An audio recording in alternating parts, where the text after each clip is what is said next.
The Lord spoke to Moses, saying, oh, The Lord spoke to Moses, saying, This shall be the law of the leprous person for the day of his cleansing. He shall be brought to the priest, and the priest shall go out of the camp, and the priest shall look. Then, if the case of leprous disease is healed in the leprous person, the priest shall command them to take for him, who is to be cleansed, 2 live clean birds, and cedar wood, and yarn, and hyssop. And the priest shall command them to kill one of the birds in an earthenware vessel over fresh water. He shall take the live bird with the cedar wood and the scarlet yarn and the hyssop, and dip them in the live bird with the blood of the bird that was killed over the fresh water. And he shall sprinkle it 7 times on them, who is to be cleansed of the leprous disease.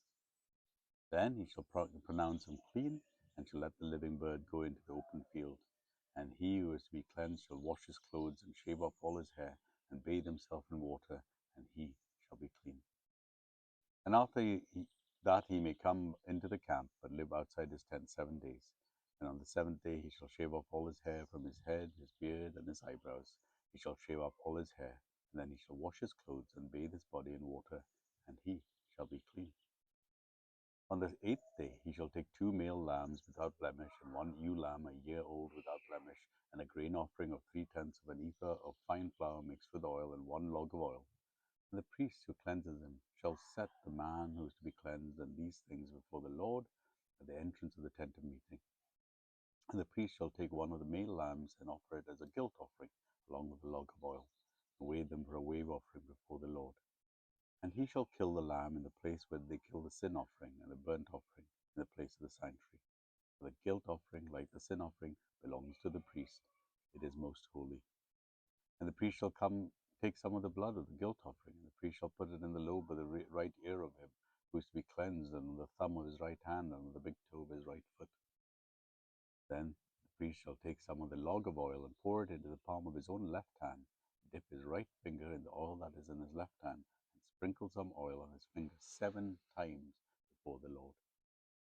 And some of the oil that remains in his hand, that the priest shall put on the lobe of the right ear of him who is to be cleansed, and the thumb of the right hand, and on the big toe of his right foot, on top of the blood of the guilt offering.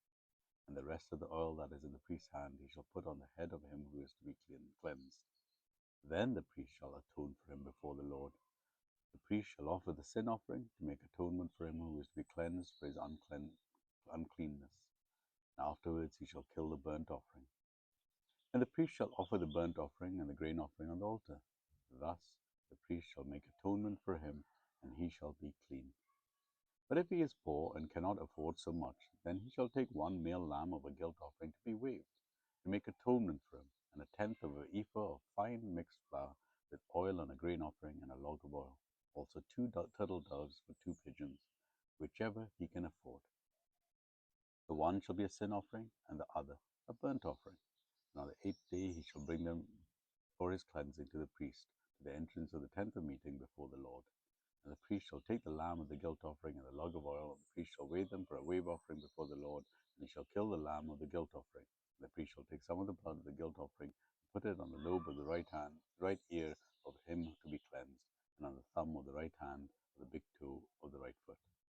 And the priest shall pour some of the oil into the palm of his left hand, and shall sprinkle with his right finger some of the oil that is in his left hand 7 times before the Lord. The priest shall put some of the oil that is in his hand on the lobe of the right ear of him to be cleansed, and on the thumb of his right hand, on the big toe of his right foot, in the place where the blood of the guilt offering was put. And the rest of the oil that is in the priest's hand he shall put on the head of him who is to be cleansed, to make atonement for him before the Lord. And he shall offer of the turtle doves or pigeons, whichever he can afford, 1 for a sin offering, and the other for a burnt offering, along with a grain offering. The priest shall make atonement before the Lord for him who is to be cleansed. This is the law for whom, in a case of leprous disease, who cannot afford the offering for cleansing. The Lord spoke to Moses and Aaron again, saying, When you come into the land of Canaan, which I give you for a possession, and put a case of leprous disease in a house in the land of your possession, then he who owns the house shall come and tell the priest, There seems to be some case of disease in my house. Then the priest shall command that they empty the house before the priest goes to examine the disease, lest all that is in the house be declared unclean. And afterwards the priest shall go in to see the house. And he shall examine the disease, and if the disease is in the walls of the house with greenish or reddish spots, and if it appears to be deeper than the surface, then the priest shall go out of the house to the door of the house and shut up the house for 7 days. And the priest shall again on the seventh day look. If the disease is spread in the walls of the house, then the priest shall command that they take out the stones in which the disease and throw them into an unclean place outside the city. And he shall have the inside of the house scraped all round, and the plaster that they have scraped off he shall pour out in an unclean place outside the city. Then they shall take other stones and put them in the place of these stones, and he shall take out other plaster and plaster the house. If the disease breaks out again in the house, after they has taken out the stones and scraped the house and plastered it, then the priest shall go and look. And if the disease is spread in the house, it is a persistent leprous disease in the house. It is unclean. And he shall break down the house, its stones and timber, and all the plaster of the house, and he shall carry them out of the city to an unclean place. Moreover, whoever enters the house while it is shut up shall be unclean until the evening. And whoever sleeps in the house shall wash his clothes. Whoever eats in the house shall wash his clothes. But if the priest comes and looks, and if the disease is not spread in the house after the house is plastered, then the priest shall pronounce the house clean, for the disease is healed. And for the cleansing of the house he shall take 2 small birds, with cedar and scarlet yarn and hyssop, and shall kill one of the birds in an earthenware vessel over fresh water, and shall take the cedar wood and the hyssop and the scarlet yarn, along with the live bird, and dip them in the blood of the bird that was killed in the fresh water, and sprinkle the house 7 times. Thus he shall cleanse the house with the blood of the bird, and with the fresh water, and with the live bird, and with the cedar wood, and hyssop, and scarlet yarn. And he shall let the live bird, go out of the city into the open country. So he shall make an atonement for the house, and it shall be clean.